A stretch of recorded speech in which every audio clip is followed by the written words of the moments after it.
Vale, buenas tardes a todos y bienvenidos un jueves más a los encuentros que organizamos conjuntamente desde las AMPAs del Colegio Los Tilos y Tajamar. En esta ocasión tenemos la suerte de contar con el capitán Federico Aznar. Federico es capitán de fragata, además es analista principal del Centro Superior de Estudios para la Defensa Nacional del Ministerio de Defensa. Es profesor en diversos temas de defensa nacional, de estrategia, relaciones internacionales, seguridad, defensa. Es experto en terrorismo, en Oriente Medio, en gestión internacional de crisis y, y en conflicto político y en procesos de radicalización. Federico, muchísimas gracias por aceptar la invitación y por estar esta tarde con nosotros, sobre todo para hablar de un tema tan interesante y sobre el que se nos escapan muchas cosas a los ciudadanos normales, como es el tema de la geopolítica, porque es verdad que hace unos años se entendía las estrategias de los diferentes países a través de la invasión de territorios visible, esa invasión a través de fuerzas armadas, que hoy también sigue existiendo en algunos territorios, pero es verdad que también la estrategia en esos términos de invasión de terrenos ha cambiado y ahora se hace de otra manera. Entonces, bueno, muchísimas gracias por estar aquí y por darnos luz a este tema tan apasionante, los hilos que mueven el mundo. Bienvenido, buenas tardes. Muchísimas gracias. Un placer y un honor el encontrarme hoy aquí. La verdad es que es un tema, la geopolítica, más que de actualidad, es un tema que se nos ha puesto de moda, ¿no? Porque bueno, la geopolítica había sido condenada tras la Segunda Guerra Mundial, pero la complejidad y la incertidumbre o que ha venido asociada al proceso de la globalización, la ha traído de vuelta. Entonces, y es que el mundo se nos ha hecho tan difícil que estamos buscando las esquinas del puzzle para tratar de resolver aquello que tenemos delante. Entonces, la geopolítica se nos plantea como una herramienta necesaria en un entorno caracterizado por la complejidad, la volatilidad, la ambigüedad y la incertidumbre, lo que en el acrónimo anglosajón se denomina BUCA, se nos plantea como absolutamente fundamental, ¿no? Porque más importante muchas veces que las respuestas son las preguntas, ¿eh? Y lo que estamos buscando son las preguntas que debemos hacernos para tratar de entender un entorno así, ¿no? Entonces, todo esto tiene lo que ha venido a denominarse los intérpretes del momento, aquellas personas que han sido capaces de comprender más a prisa lo que estaba pasando para tratar de sacar los elementos básicos, ¿no? Ford se preguntaba si yo le hubiera dicho a mis clientes qué hubiera querido, qué querían, ellos me hubieran dicho que un caballo más rápido. El caballo no era y entonces el tratar, o sea, cuestiones como la inteligencia artificial o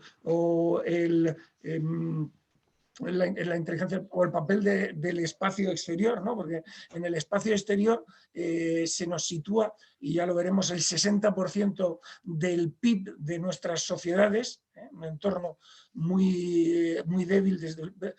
Nosotros no nos planteamos en nuestro día a día los satélites y eso está ahí, o las problemáticas de los semiconductores o el problema del agua. Fíjense ustedes esto que ha pasado con las pandemias, ¿no? El Instituto Español de Estudios Estratégicos precisamente presentó en marzo de 2020, el 11 de marzo de 2020, un cuaderno sobre pandemias, que no era ad hoc por lo que estaba, sino que estaba en el programa editorial diseñado en 2018. Es decir, hay que estar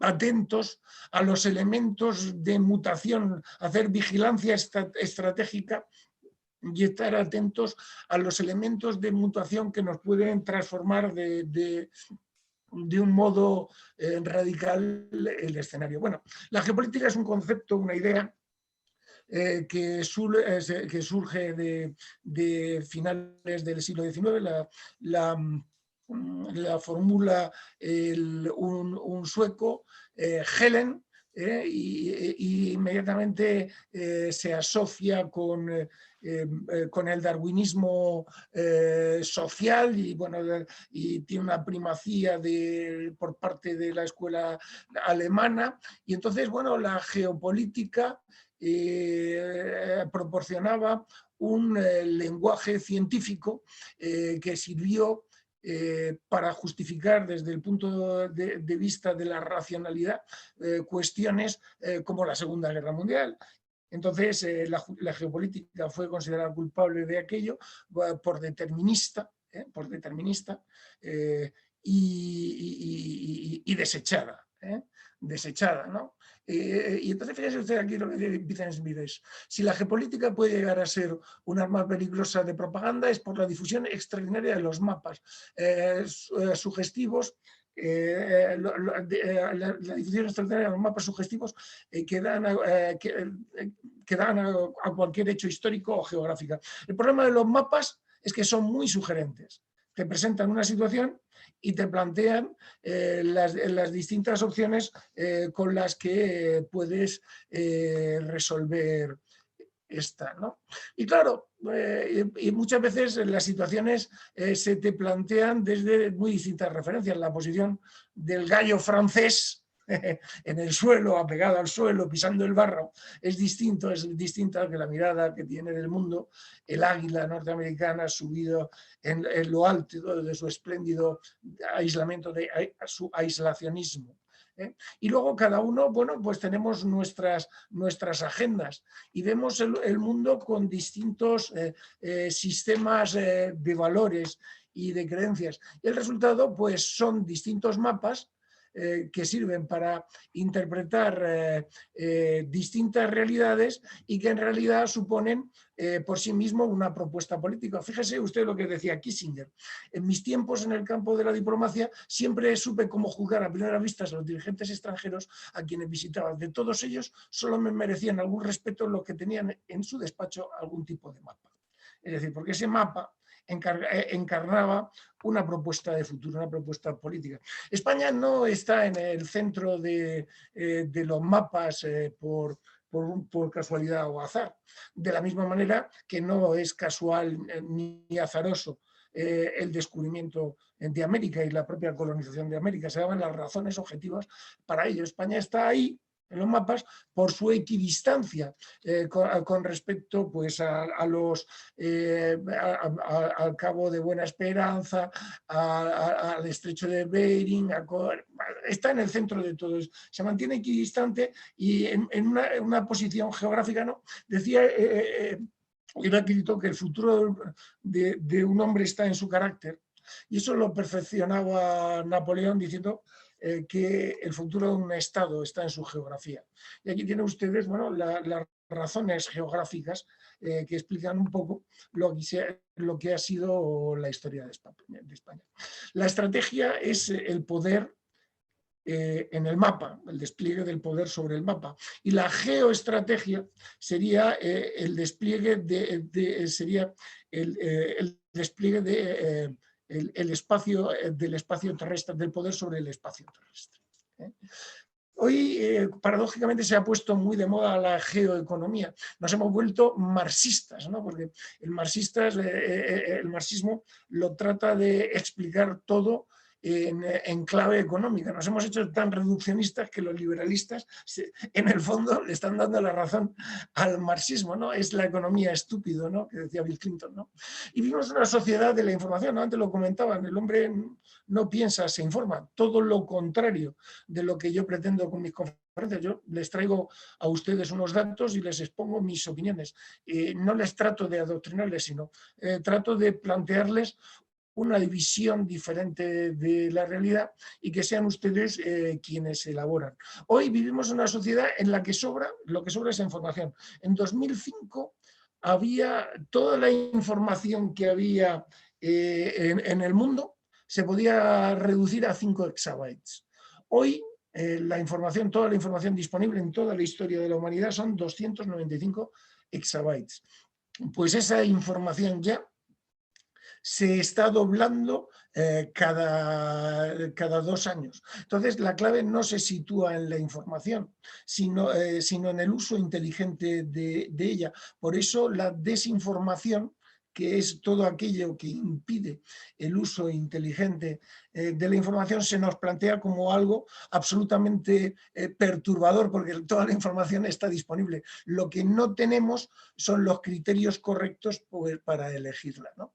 Entonces, hoy no se trata de saber leer y escribir o de tener muchos conocimientos, sino de aprender las nuevas claves. O sea, cuando tú eres promovido tienes que saber entender cuáles son las nuevas claves de tu destino, desaprender las antiguas claves y ser capaz de reinterpretar tu experiencia en las nuevas claves. Esto pasa también en la visión estratégica. Una cosa es la táctica, ¿no? Que es lo más próximo. Táctica viene de tacto, de contacto, ¿no? Y la estrategia es la vista, ¿no? Y está escenificada por el mapa.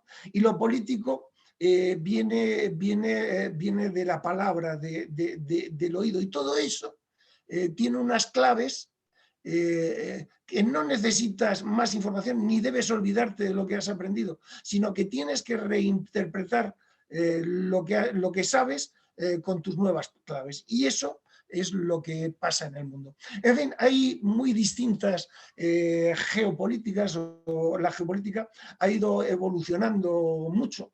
Una forma de verlo es a través de las películas de 007, es geopolítica popular, ¿no? 007 estuvo con los talibanes, contra los talibanes, contra los rusos, contra el crimen organizado. En cada momento estaba en su lugar. También podemos ver el enfrentamiento, la Guerra Fría, a través de figuras emblemáticas como Rocky, y hoy nos enteramos de diferentes actores o de gentes que aspiran a que su nación tenga un papel en el mundo más relevante. Por ejemplo, con Turquía, pues fíjense ustedes que hay cantidad de series de turcos, en la historia turca, desde Estambul, Malasia, o China. China tiene Rambos, tiene modelos de G.I. Joe, lo mismo Rambo, los mismos tipos de supersoldados que tienen la grande, y eso es una realidad geopolítica. En fin, Mackinder en los albores de la geopolítica daba el área pivote a Asia Central, ¿no? Asia Central, a toda la Siberia, como el elemento de la contienda que ahora se extiende a Rusia, entre Rusia y Estados Unidos, pero esto es heredado de un pasado. Rusia tiene algo más, tiene un PIB equivalente al de Italia, pero no es el PIB de la URSS. El PIB de Italia es importante, pero no, Italia no es una potencia global. Rusia tiene el 25% de la superficie y eso le da un gran potencial, o sea, no lo podemos negar, pero no es la superpotencia que es la URSS. Hay un pasado que está ahí, que se encuentra, que se encuentra ahí, que permanece. Fíjense ustedes quién se encontraba en esa foto. Ven al rubio que se sitúa a la izquierda. Ya saben quién es, ¿no? Y bueno, La historia de Rusia, pues, ven su escudo, el escudo de la antigua Bizancio. Rusia se presenta como la tercera Roma, como la patria de los obreros del mundo, fue la URSS, o como la cuna del movimiento paneslavo. Todo eso encaja en su historia. Una historia, Rusia no estuvo en Westfalia, que fue los acuerdos de Westfalia, la paz de Westfalia de 1648, mantuvo el orden del mundo hasta prácticamente la Segunda Guerra Mundial. La primera mutación de Westfalia fueron los acuerdos de la Primera Guerra Mundial, y la entrada definitiva de Rusia se produjo en la Segunda Guerra Mundial. Y bueno, pero esto ya fue reformulado por McLuhan y su aldea global, esa antesala de lo que era la globalización. ¿Cuáles son las esquinas del puzzle del mundo actual? Bueno, pues estamos en un proceso de transición hacia una multipolaridad imperfecta, con muchos centros de decisión. Una cosa es China vista desde el Pentágono, y otra cosa es China vista desde la Reserva Federal. Se ha hablado del ocaso del Estado, pero hemos visto con la pandemia que el Estado sigue estando muy presente. Se ha hablado incluso de la revancha de Dios con la llegada del terrorismo yihadista, pero entre el ruido del yihadismo nos llegó China, que parece a día de hoy algo más importante de lo que es el yihadismo. Y también se ha hablado de un doble fracaso. Por una parte, el fracaso del terrorismo global, porque no nos engañemos, esta no es una conferencia de terrorismo, no me puedo entretener. Presentamos hace un par de años un trabajo con Maite Pagazaurtundúa, el libro Negro y Blanco del terrorismo, en el que hacíamos nombre por nombre el número de muertos que se habían provocado en Europa después del 11S, que eran 660 y pico. Los picos son relevantes porque son personas. Pero el terrorismo no se mide tampoco por número de muertos, sino en términos de impacto psicológico y en términos de impacto mediático y de impacto político. Pero ahí están esas cifras. Y tras el 11S se produjeron 2 años de caída de bolsa, después del 11M 6 meses, después de los atentados de Londres varios días. El 11S ha sido el techo, el éxito y el fracaso de Al Qaeda, su techo y su suelo al mismo tiempo. No ha sabido superarlo, y el terrorismo tiene que ser creciente, no decreciente. Si no, entra en decadencia y al final acaba apareciendo el Daesh es derrotado, en fin. Entonces el terrorismo global como fenómeno ha fracasado desde mi punto de vista, y podemos hablar también del fracaso de Fukuyama, el concepto de fin de la historia, al menos que ese fin de la historia entendida como sucesión de conflictos, un libro complejo de Fukuyama, habla de que la democracia y la economía de mercado son los que van a dominar el mundo. La economía de mercado parece que está haciéndolo, porque ya hasta los países comunistas se mueven en clave capitalista, pero la democracia no ha logrado imponerse a nivel global como sistema. Y bueno, las relaciones internacionales, hemos pasado de un multilateralismo liderado por Estados Unidos a un unilateralismo de Estados Unidos, y de ahí, pues a una pluripolaridad. Las políticas de Trump, si lo vemos en la sucesión de Biden, pues son a no ser que vuelva, a no ser que retorne, son una puesta entre paréntesis a la situación mundial. La globalización es el gran fenómeno. la pandemia parecía ser que había acabado con la globalización y que el Estado había vuelto, pero la respuesta a una pandemia global también ha de ser global, no puede ser local, si no está abocada a fracasar, ¿no? Entonces, la globalización no es un fenómeno pacífico, la gente piensa que todo es bueno y no lo es. La globalización es un proceso de racionalización cultural hecha sobre la cultura más fuerte, que a día de hoy es la cultura occidental, y bueno, que provoca múltiples conflictos y genera refragmentación e incertidumbre. Claro, o sea, antes, vamos a ver, solamente tienes guerras con aquellos con los que convives. Cuanto más convives con la gente, pues más guerras tienes. Más relaciones, más conflictos, pero al mismo tiempo, al tener más relaciones, los conflictos disminuyen en intensidad, pero entonces también, y paradójicamente, conflictos que lo son a nivel local pueden escalar y convertirse en conflictos a nivel global. Y entonces te puedes encontrar con un conflicto nuclear, de modo indeseado, cuando el arma nuclear parece que ya no se va a usar nunca. Irán trata de convertirse en una potencia nuclear. Irán se convierte en nuclear, Arabia Saudí se convierte en nuclear, Turquía se convierte en nuclear, Egipto se convierte en nuclear y Pakistán ya es nuclear. Con lo cual, los riesgos se encuentran ahí. Y hoy en día la clave de los conflictos no se sitúa en ganar una guerra. Ganar una guerra pues es muy fácil. O sea, tú, Afganistán, pues 400 bombas atómicas y a continuación repueblas con navarros. Pero eso no puede ser, porque eso, la ética occidental impide esas cosas. Entonces, el conflicto de Siria, pues desembarcas 6 millones de personas como en Normandía y lo resuelves. Pero claro, y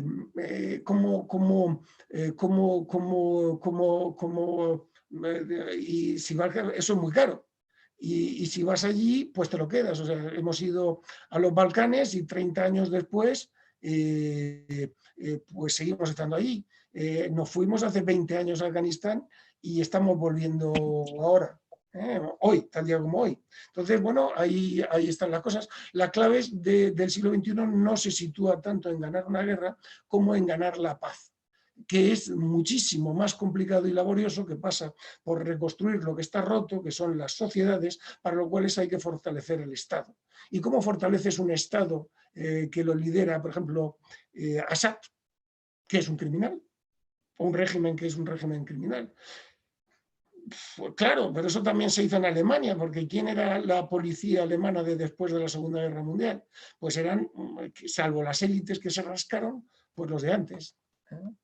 En fin, este es el mapa del poder. El poder, en términos, podemos verlo en términos energéticos, pero el poder no es destrucción. Decía Mao que el poder sale del tubo de un cañón. El poder no es destrucción. Ese es el maquiavelismo de la estrategia que confunde fuerza con poder. El poder es capacidad para construir. Entonces, bueno, y el poder, la ficción de poder es poder. El terrorismo es ficción de guerra porque es ficción de poder, ¿no? Entonces, ¿cuál es el auténtico poder que, más allá de la fuerza? Pues se encuentra en la imagen y en los relatos, ¿no? En lo que se ha venido a llamar choque cultural o aspecto cultural. No es casual que los anglosajones estén haciendo continuamente documentales de la historia, porque no es que estén diciendo falsedades, es mucho más... es que están modulando su discurso o nuestro discurso respecto de los hitos, ¿no? Entonces, tu historia te la escriben ellos con sus hitos, lo cual no es falso, pero tampoco es cierto. O sea, ¿por qué va a ser la Armada Invencible, la Feliz Armada? O que, como decían, Drake fue el primer capitán que dio la vuelta al mundo, lo cual es rigurosamente cierto, porque Juan Sebastián Elcano, que lo dio 57 años antes, no era capitán. Pero no fue Drake quien primero dio la vuelta al mundo. Entonces, bueno, pero ahí es el poder cultural, ¿no? Se encuentra ahí. Tenemos un mundo dividido en lenguas, en religiones y como resultado también en civilizaciones, ¿no? Que no están llamadas al choque, no están llamadas al choque, por más que nos encontremos en el proceso de racionalización cultural de la globalización. Vemos que hasta el número de... Fíjense ustedes cómo hasta la caída del muro de Berlín, que ha sido el hecho definitivo de los últimos 30 años, pues el número de conflictos fue creciendo y el gasto militar mundial bajó. Bajó en todas partes, excepto en Asia-Pacífico. Pero en 2016, a partir de 2016, el gasto militar a nivel mundial, según distintos autores, se encuentra creciendo, ¿no? Y la guerra no es un acto militar, se desarrolla con medios militares muchas veces, es un acto político. Y quien no la entienda en términos políticos no la entiende de ninguna manera. Es una actividad política que muchas veces se materializa con derramamiento de sangre, pero las grandes victorias que ha tenido la humanidad son... las grandes victorias se han hecho. En la Guerra Fría no hubo derramamiento de sangre. La INSA de Gandhi pretendía provocar el colapso jurídico de un Estado para provocar, bueno, la salida de los británicos, ¿no? Exhibir su impotencia, ¿no? La guerra es política con efusión de sangre, la política es guerra, es una visión simplista, pero que no nos permite ver ese contenido político que tiene la guerra y que es tan importante en esa lógica de encuentro que es la globalización. La globalización se caracteriza por el desdibujamiento de categorías. ¿Qué quiero decirles con eso? Hoy en día las Fuerzas Armadas están en los países y las policías salen al exterior. Las fronteras ya no son suficientes.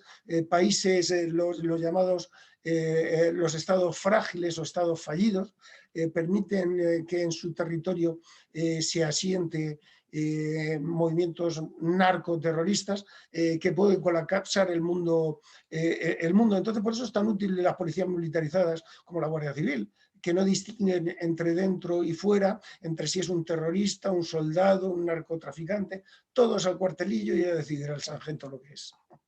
Entonces, estamos en unas sociedades complejas, ¿no? El hombre, cuanto más civilizado, no se hace más pacífico ni más ético, ¿no? Los grandes crímenes de la humanidad se ha producido en el siglo XX, un siglo ordenado y racional, y además los más racionales, que eran los alemanes, ¿no? Solzhenitsyn decía que los malvados de Shakespeare solamente mataban a 10 o 12 porque no había orden. El siglo XX, un siglo ordenado, si uno se va a Auschwitz, ve orden por todas partes, ¿no? Entonces, el orden no está tan claro que nos haga pacífico. Y las relaciones de los países son muchas, ¿no? ¿Qué es Rusia? Pues Rusia es un rival geopolítico, no sabemos si es de Occidente o no es de Occidente, depende de quién lo diga, incluso dentro de ellos mismos, que a veces te hablan de la civilización asiática, el hombre asiático, el hombre ruso asiático, o te hablan, te dicen que no forman parte de Europa, cuando siempre han formado parte de Europa. Bueno, puede ser un rival geopolítico, fue un rival ideológico, es un exportador de turistas, tienen las grandes fortunas, pues interesa mucho, es un proveedor de gas, es un socio en algunos conflictos, es un rival en otro. O sea, Rusia es muchas cosas y no se pueden reducir a las categorías de Carl Schmitt, ¿no? Un libro imprescindible del concepto de lo político. No se pueden reducir a el simplismo de situarlo en la lógica amigo-enemigo, no es bueno y sobre todo no es real. Entonces en los 90 aparecieron dos conceptos, el hard power, que es el poder duro, el poder militar, y el económico, el soft power, que es la atracción por el sistema cultural y el político, el smart power, que es un concepto de la época de Bill Clinton, ¿no? Que era una combinación inteligente del hard power y del soft power, y ese es el Smart Power. Y luego ha aparecido un concepto nuevo que es el Soft Power. Entonces, países que otra hora estaban al otro lado del muro, países que otra hora estaban al otro lado del muro, de repente entran en contacto con nosotros y empresas de estos países con alguna en la que se intuye alguna relación con el poder político, porque si eran partidos comunistas, ¿de dónde vienen estas empresas? Y que además tienen comunidad de fines con los dirigentes, toman posesión en segmentos estratégicos, bien tecnológicos o bien de información, y actúan de modo que como empresas privadas benefician a sus países. Entonces, y tú no tienes un acceso equivalente o en términos equivalentes a esos mercados, ¿no? Y bueno, en un tiempo en que de flujos oscuros, ¿no? Se calcula que en torno al 2% del PIB mundial es crimen organizado, el 10% son tráficos ilícitos, tráficos oscuros, 10% del PIB mundial. Los estados, en el siglo XIX, los estados eran más fuertes que las sociedades. Ahora las sociedades son más fuertes que el Estado. Aparecen medios globales por todas partes. Se produce una revolución horizontal, ¿no? Aparece la comunicación ciudadana, ¿no? El ciudadano se convierte en periodista y tiene tiene el mismo valor su opinión, la opinión de un carnicero, de un catedrático, la mía, la del otro, la del de la moto, todos valemos lo mismo. Y bueno, pero esa información se sitúa indiscriminadamente, sin poder categorizar ni su certidumbre, ni su rigor, ni sus fuentes. Cuando las relaciones ya no son exteriores, no solamente las tienen los estados, las tienen las autonomías, los ayuntamientos, las compañías privadas, etc. etc. Los estados se debilitan pero crecen cuando surgen algún problema. Los males y los bienes no vienen juntos. El turismo y el coronavirus van de la mano. Estos barcos pues ya nos traían el mejillón no sé qué, los escarabajos del Nilo que se comen las palmeras. La globalización, los males y los bienes van de las manos. No hay un sistema suficiente. El derecho no ha seguido a la suficiente velocidad a los hechos de nuestra realidad internacional. Fíjense ustedes, esto lo traigo, pero hay orden, siempre va habiendo orden. Esta es la comisión, ¿no? Esto es el AMPA de Nueva York. Los ampones de Nueva York se pusieron de acuerdo entre ellos, de la mano de un genio como fue Lucky Luciano, un criminal, pero tantos criminales, genios que ha habido, que los puso en orden por métodos poco ortodoxos, pero ahí está, un orden, ¿no? El orden siempre se reconstruye. Vamos a hacer un mismo nuevo orden mundial. En ese nuevo orden mundial, China, en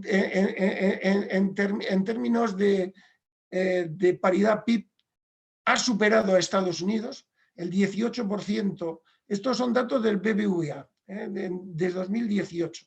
El 18% del PIB mundial de China, el 15% del PIB es Estados Unidos y el 13% Europa, incluido el Reino Unido.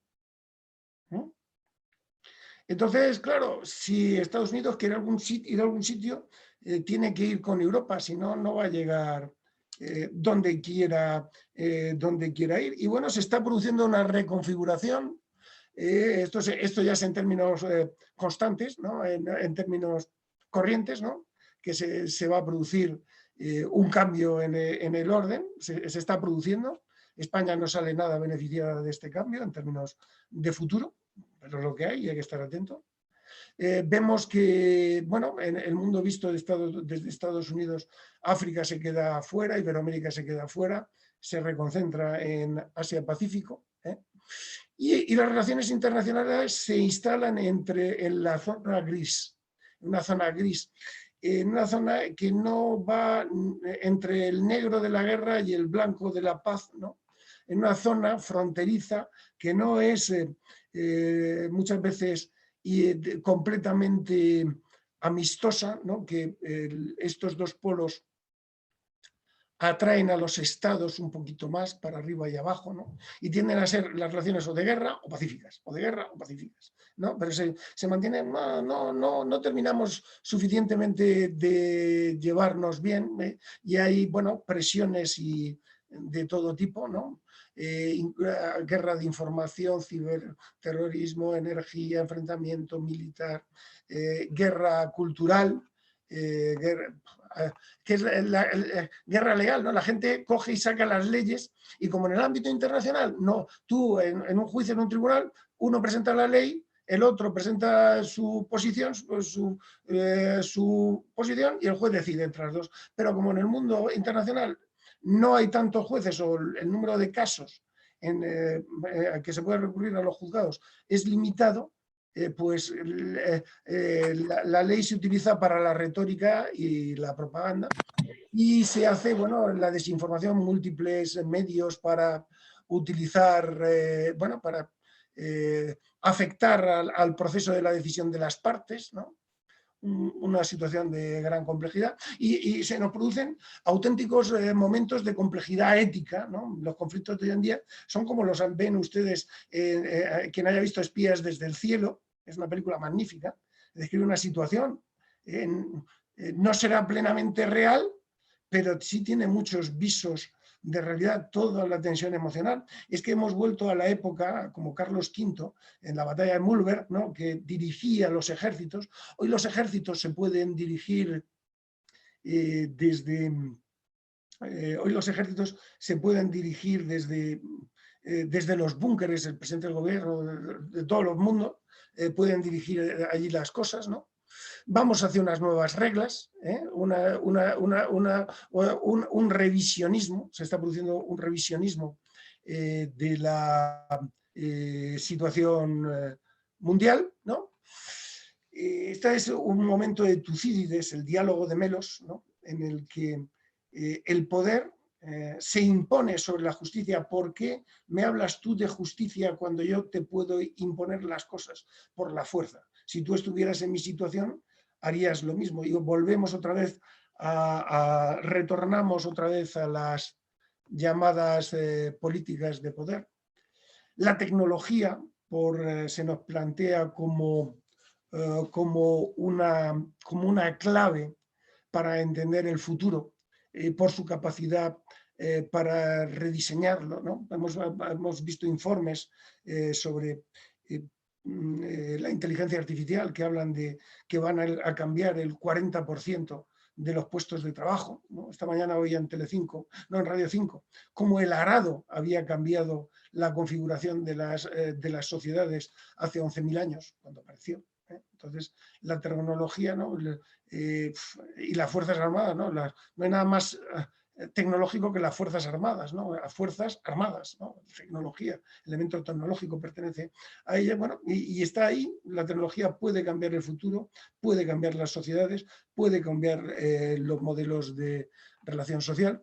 El espacio, y ya se nos plantea como un gran reto. Hemos dicho antes que el 60% del PIB, no lo he dicho yo, lo decía Borrell, mundial se sitúa, o mejor dicho, europeo, depende del espacio, el 11% del PIB europeo de los sistemas GPS que están en todas partes. Sin embargo, el espacio se encuentra absolutamente desregulado. Si las relaciones internacionales están desreguladas, el espacio, no se pueden ustedes hacer una idea.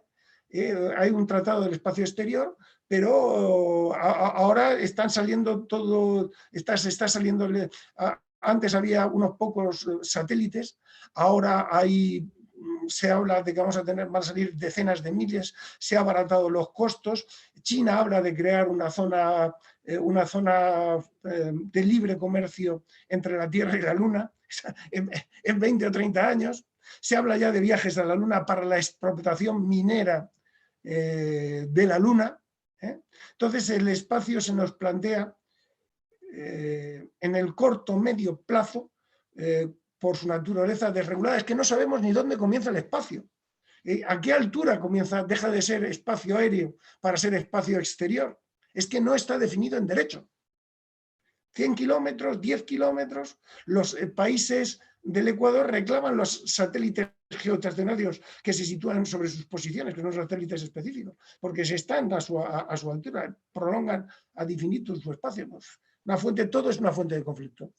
La OTAN es a día de hoy el único puente que une Europa con el Reino Unido, bueno, con el Reino Unido también, bueno, nos unen más cosas, pero con Estados Unidos, entre Europa y Estados Unidos, solamente los une la OTAN. Y los puentes, antes de destruirlos, conviene rediseñarlos, cambiarlos, aumentarlos, disminuirlos, tienen muchas opciones. El puente de Cuenca, el que une la ciudad de Cuenca con el monasterio, que ahora es un parador, ¿no?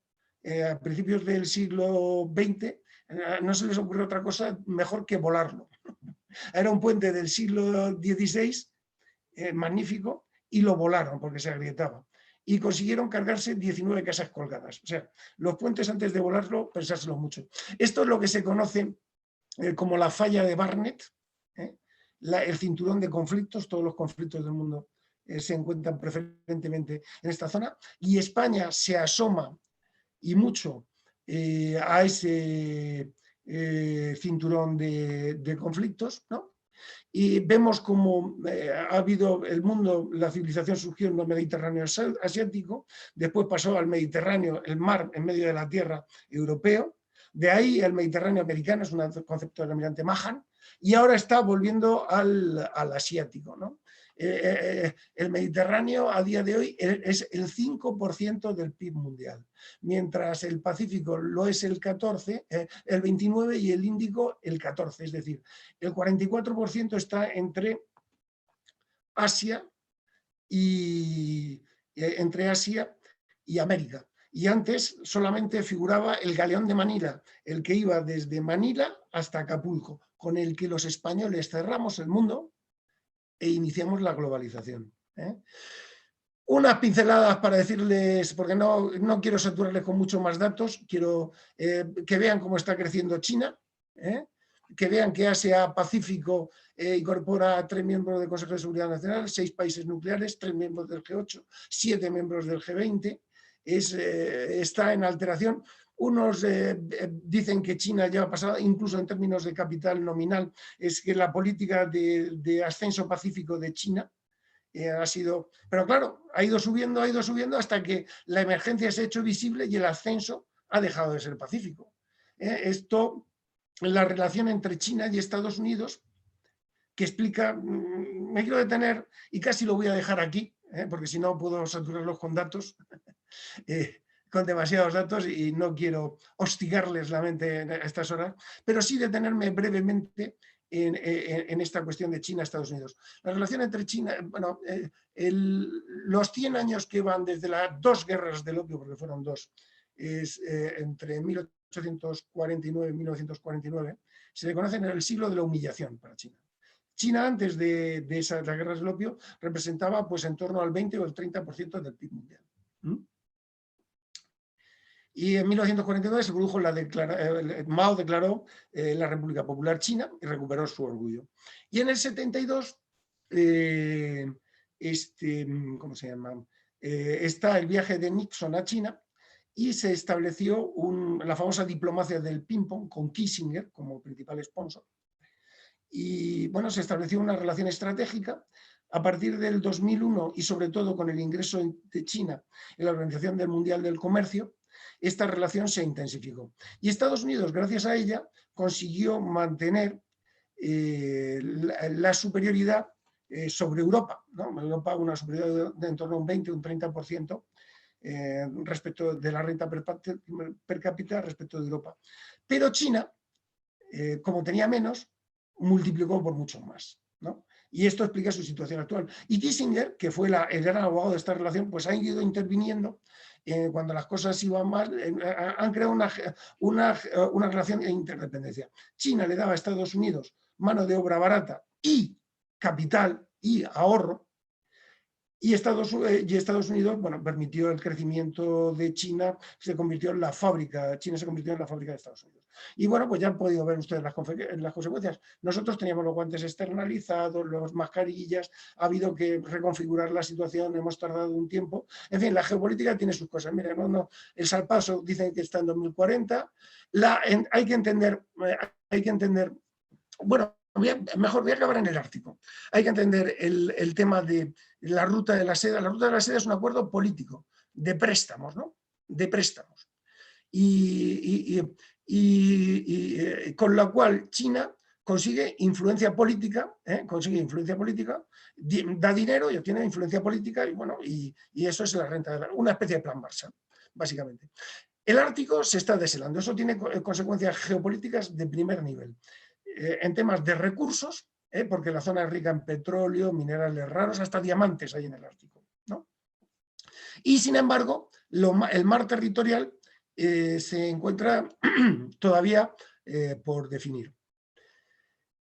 El deshielo del Ártico hace que eso sea accesible, pero permite también nuevas rutas de navegación que permiten un ahorro del tiempo, del 30% del tiempo de navegación entre China y Europa.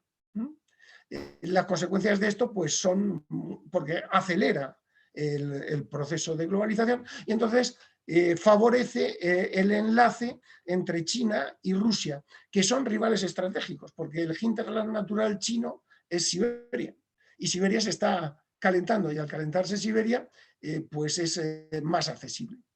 Y China y Rusia comparten 4.000 kilómetros de frontera, que no es poco.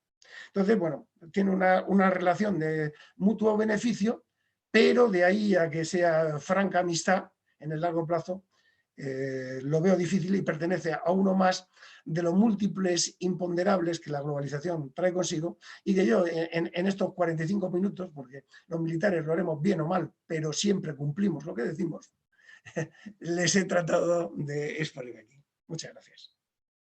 Y ya me abro a sus preguntas. Pues muy bien, oye, muchísimas gracias, Federico, por la exposición, sobre todo por la claridad y por desvelarnos datos que bueno, que aunque parece que son obvios, pero no los tenemos presentes en el día a día y que afectan a nuestra vida. En el chat hemos recogido 4 preguntas que darían para escribir cada una de las preguntas un libro, ¿vale? Hay 2 que son muy similares y bueno, pues paso a detalles de las preguntas. La primera pregunta o las 2 primeras preguntas hacen referencia un poco al reciente conflicto de Israel de hace unos días. ¿Cómo afecta eso a la seguridad y a nuestro país? Este estallido de violencia, ¿qué opinas de él y cómo afecta al mapa geopolítico actual? Bueno, pues esa es una buena pregunta. Yo precisamente no es la primera vez que veo los cohetes, los vi en vivo y en directo porque me fui con mi mujer a Israel, llevábamos en 2016, llevábamos 10 años casados y fuimos a Jerusalén. Luego estuvimos recorriendo Israel y bueno, pues la verdad es que el país, conocer el mundo hay que conocer Israel y sobre todo Jerusalén, ¿no? Me alojé en un sitio magnífico que es un convento de unas monjas francesas en el sitio donde, en el Litóstrotos, en el lugar donde presuntamente, todo hay que ponerlo entre comillas, juzgaron a Jesucristo, donde se produjo ese famoso diálogo de qué es la verdad, ¿no? Y lo importante de tratar de evitar de ser juez de todas estas cosas. En fin, yo llegué allí y me acuerdo que nos estuvieron esperando en el avión un rato haciendo hipódromos. Me dice el pasajero de al lado, no, eso es que están atacando el aeropuerto. Digo, madre mía. Claro, es que vivir en un entorno de seguridad como ese. A ver, ¿qué es Israel? Israel es un país que muchas veces no nos damos cuenta que tiene el territorio de la Comunidad Valenciana, más o menos, un poquito menos, ¿no? Entonces, para mí, Israel ha ganado su derecho a existir, llevan 70 años de lucha, ya existen, ya están allí, no se van a ir, pero no me parece bien o sea, mi opinión personal es que un país, una nación, se basa en un concepto de ciudadanía. Ciudadanía quiere decir principios de todos iguales en torno a la ley, no gente con más derechos y gente con menos derechos. Eso es una situación de injusticia que la paz tiene que resolver. que tiene que resolver. O sea, yo no concibo un país basado en la religión, de modo alguno. Por otra parte, no se puede vivir, hay que entender que no se puede soportar el régimen de inseguridad que les hacen vivir a los palestinos, a los israelíes. ¿Puede alterar esto la región? Pues yo creo que es una región tan acostumbrada a la convulsión como Oriente Medio, no creo que la altere en demasía. La violencia ya no tiene más sentido para Israel porque toda esa gente está bajo su autoridad y la legitimidad del Estado de Israel está en relación directa al trato que dé a los palestinos. Eso es así. Pero un Estado tiene que vivir en seguridad. ¿Cómo se resuelve eso? Los problemas políticos no se resuelven, se gestionan. La comunidad internacional tiene que estar atenta a la gestión de ese problema y a que Israel no lamine su propia legitimidad dando una respuesta que sea excesiva. Espero que no lo haga. Espero que no lo haga. Y los otros no tienen que abusar de niños, que siempre hay fotos de niños tirando piedras y niños para arriba y niños para abajo. Que abusan, que los otros tampoco son muy limpios. Los débiles pueden ser débiles, pero se puede ser débil y limpio. Perfecto. Vamos con la siguiente pregunta. ¿Qué interés tiene Putin en desestabilizar Europa? Es más, con todos los conflictos de independentismo que tiene dentro de sus fronteras, ¿por qué se centra en Europa?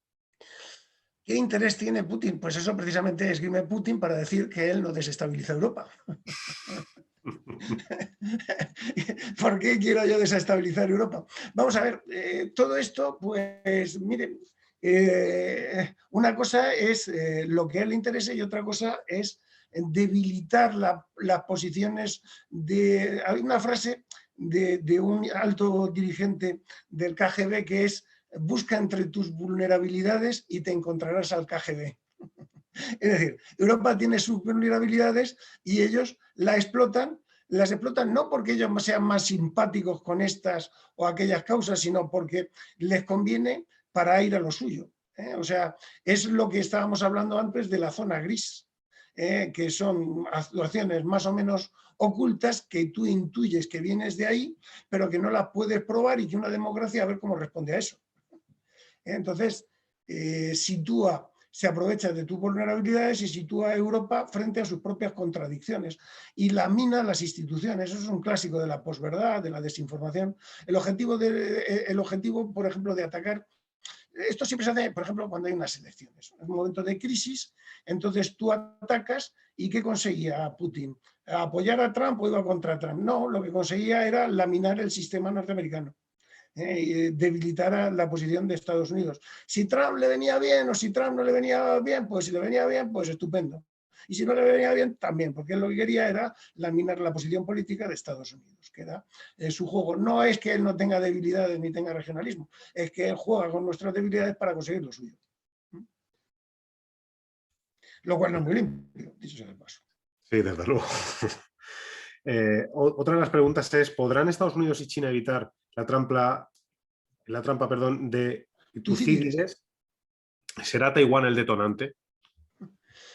Vamos a ver. China ha ido ascendiendo y ha renunciado al poder militar. Cuando ya el ascenso de China se ha hecho visible, cuando ya no ha podido, había crecido tanto que China se había hecho inevitablemente visible, pues se ha rearmado. O sea, pero en términos militares, el poder militar chino no está en relación o proporción a su capacidad económica. Ahora lo está haciendo. Siempre yo he oído a los chinos decir que en caso de declarar la independencia, ellos sienten el tema de la tierra, pues lo sienten mucho. Luego tienen la cuestión de todos, de esas, hay que reclaman una porción de mar a través, no solamente está Taiwán, sino una serie de islas que ellos dicen que son habitadas y que entonces dicen que esos son mar territorial, entonces reclaman una porción descomunal de mar. O sea, de un mar que casualmente es rico en petróleo, que es rico en recursos, que le da un espacio, un espacio de seguridad muy grande y yo no creo que China vaya a declarar una guerra que no la beneficia a ella. No es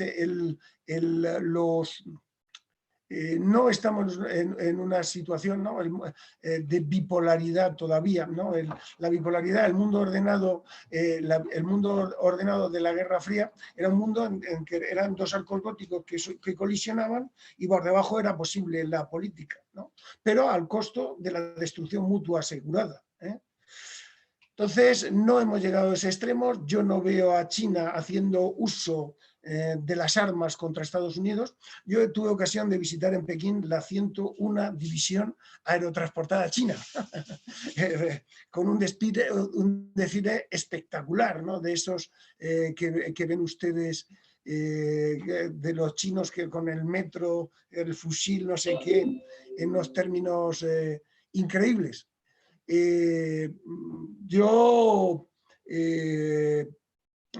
vi aquello y vamos, el ejército chino, pero yo y la 101 División, que no se llama igual que la famosa 101 División de Estados Unidos, el ejército de voluntarios que intervino en la guerra de Corea, que era una guerra proxy, pues una guerra proxy, pero ni siquiera veo eso. Estados Unidos y China están en lo económico tan profundamente acoplados que el desacoplamiento no se enfrentan. La Guerra Fría se desarrolló descubriendo la Luna.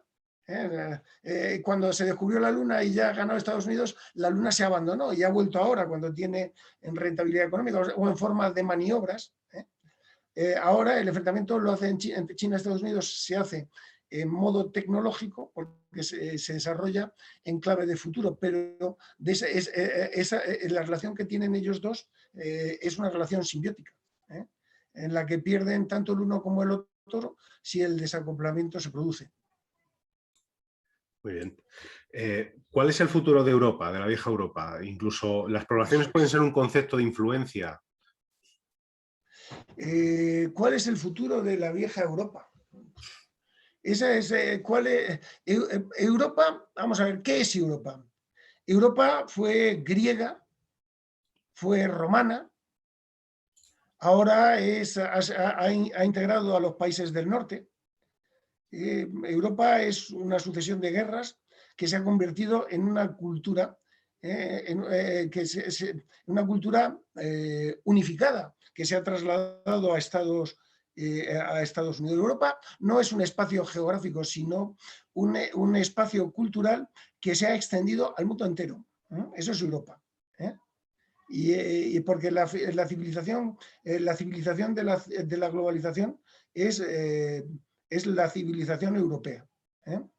El sistema de valores europeos, que se escenifica en conceptos como el de democracia y el de Estado, que son los que hacen a día de hoy el mundo comprensible. Es decir, aunque geográficamente, económicamente, Europa perdiera y se viera desbancada por China,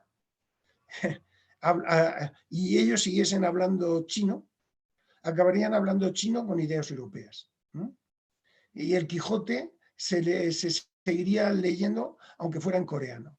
O sea, Europa no va a desaparecer, va a ser un espacio, es un espacio mítico de libertad y ciudadanía al que muchos otros países del mundo quisieran llegar, porque es un modelo que, si no es perfecto, es casi perfecto. Muy bien, si os parece, vamos con la última pregunta. Siento que haya alguna pregunta que no hayamos podido hacer, pero la verdad que hemos tenido bastantes y esta última, la verdad, es bastante interesante, sobre todo por la posición que nos ha comentado de China. Nos centramos en China, pero ¿cómo ve usted políticamente hablando a Japón? China está rodeada de enemigos y siempre lo ha conseguido frenar los japoneses. Bueno, vamos a ver, ¿qué es la palabra? Un oficial de Estado Mayor jamás emplea los conceptos siempre y nunca. O sea, por principio, la mayor parte de las veces, en no pocas ocasiones, prácticamente es inexistente. Oh. Entonces, son conceptos que vamos a ver, Tokio, China es Chungku, el imperio de en medio, ¿no? Cuando vino un embajador inglés en el siglo XVIII a visitar al emperador, le dijo el emperador que no aceptaba su sumisión, que no le interesaban los ingenios, las cosas graciosas que le mandaba, y que si quería progresar, rindiese pleitesía al rey Jorge, al emperador chino, o sea, y no se movió de ahí. Tokio es la capital del este. O sea, Tokio, si ustedes leen algo de hasta el siglo XVII, hasta el siglo XVII, prácticamente, China dominó culturalmente. De hecho, el budismo llegó desde China a Japón. Los libros grandes clásicos del pensamiento estratégico japonés son Sun Tzu. Entonces, y a partir del 17, cuando en la era Tokugawa, cuando el emperador Tokugawa Ieyasu intentó conquistar Corea, pues fracasó y no consiguió ponerse al nivel de China. Lo primero que hizo Japón cuando a partir del periodo de Meiji afrontó el proceso de industrialización fue tratar de someter a China, y empezó la guerra chino-japonesa, derrotó a los chinos para ser reconocido como potencia imperial. Pero Japón fracasó en sus operaciones del Manchukuo. Si uno se lee los grandes libros, Mao era un excelente poeta, era un asesino, pero era un excelente poeta y un excelente escritor, y se lee La guerra permanente, la guerra de guerrillas. Estratégicamente, Mao dejó que Japón se agotara en China, porque fue incapaz de dominarla. Y ahora China ha superado a Japón en términos de PIB y en términos de influencia política y como potencia global. Claro, pues eso para Japón es un reto relevante, pero fíjense ustedes que la lógica, el abandono del presidente Trump del acuerdo transpacífico con Japón y todos estos países, o sea, con todos los países del ASEAN, ¿no? Lo abandonó. Y eso ha motivado un acuerdo en el que forma parte China, pero también forma parte Japón, ¿no? Porque por ese esfuerzo integrado. Japón tiene un reto muy relevante en su relación con China, y yo no creo que dé lugar a conflictos. Tienen algún conflicto por la soberanía de alguna isla, pero no es como que para que la cosa llegue a manos, a las armas. Japón ha ido más allá de la cultura china, que sirve de base a su identidad, la ha desarrollado y ha adquirido modos propios, pero no adivino que tenga un lugar comparable con China en el largo plazo. No lo creo. Nos ha llegado una última pregunta, venga, vamos a lanzarla. España, ¿cómo ve España con respecto a la división social actual, esa polarización que nos ha venido por un factor externo y se ha polarizado la sociedad? ¿Cómo ve eso que afecte al futuro de España en el panorama geopolítico? ¿A qué se refieren con la polarización de España? Sí, bueno, un poco esa división. España siempre ha sido un país de polarizaciones. Si nos vamos a división social, división de partidos, intentos de independencia de Cataluña.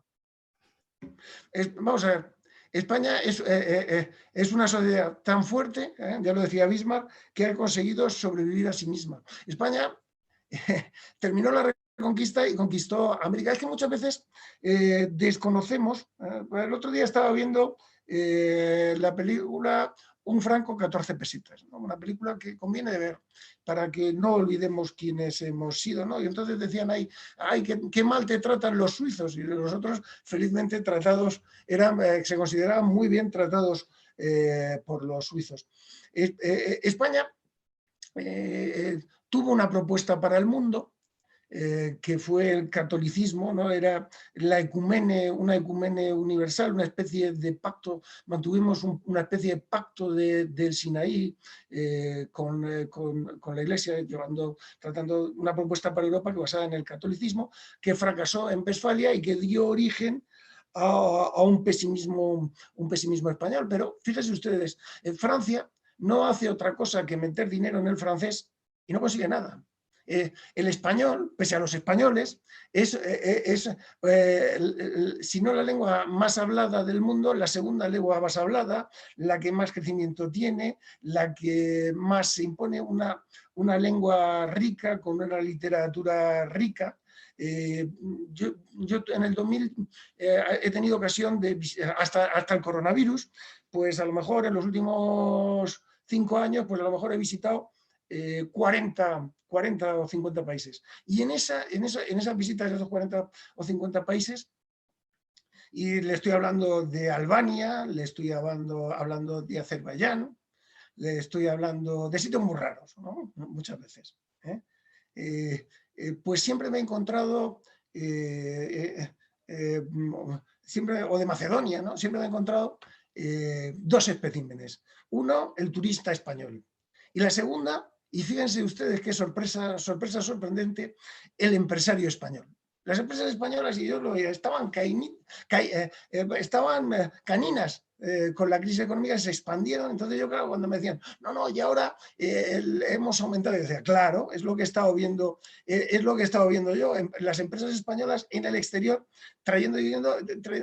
Somos un país magnífico, y yo creo que la polarización ideológica no va, nos creemos muchas veces en nuestro propio ruido y contribuimos a él, ¿no? Porque cuando uno se polariza, el otro también se polariza. Y al final, como decía Quevedo, polvo, humo, sombra, nada. La sociedad española es mucho más fuerte y está mucho más unida de lo que la gente se cree. Y cuando esos equilibrios se alteran, vienen fuerzas que hacen que las cosas por sí mismas vengan a su orden natural. Y sin tener lo que hacer. ¿Por qué? Porque existen resortes que se han ido, como decía Saint-Exupéry, lo esencial es invisible, y esos resortes actúan y reconducen la situación por sí mismos, sin que nadie tenga que intervenir para arreglar nada. Perfecto, pues muchísimas gracias. Yo creo que ya el resto de preguntas las dejamos aquí, y si quieres las podemos hacer llegar para que tengan una visión o alguna bibliografía a la que puedan referirse. Y por parte del chat, aquí está todo. María. Muchísimas gracias, Federico. Ha estado fenomenal. Nos quedaríamos más tiempo porque la verdad es que es un tema que siempre gusta profundizar y saber y conocer más, porque a veces el ciudadano está en su día a día y no tiene esa mirada global, y pues pararse y poder mirar y por dónde va y entender la situación actual. Pues bueno, es algo que a veces se nos escapa, y entonces muchísimas gracias por darnos la oportunidad de darnos ese punto de vista que nos hace ver el mundo de otra forma. Lo dicho, nos hemos quedado con ganas, así que te invitaremos más adelante para seguir hablando de estos temas tan interesantes, y del espacio, que es un tema en el que estás ahora profundizando y especializándote, porque pues es algo que, como tú decías, falta mucho por trabajar, ¿no? y por establecer una normativa y una regulación. Pues muchas gracias, yo encantado de encontrarme aquí con ustedes y bueno, con vosotros y a lo que mandéis. Es que a mí me gustan, y sobre todo el debate, me gusta la interacción, el cuestionarse y el que te planteen, pensar. Que muchas veces, vuelvo a insistir sobre ello, lo importante, lo que hay que buscar, más que respuestas, son las preguntas. Y ocasión de que te hagan preguntas, sirve para que tú te replantees la información que tienes. Muchas gracias. Pues muchísimas gracias. En el chat todo el mundo está diciendo lo interesante que ha sido y que ha sido un placer y que, lo dicho, que ya te invitaremos más adelante. Muchísimas gracias a todos los que habéis estado presentes y bueno, seguimos con nuestros encuentros de los jueves organizados por las AMPAs. Nos vemos el jueves que viene y pues buena tarde a todos. Nos despedimos. Muchas gracias. Adiós. Gracias, adiós.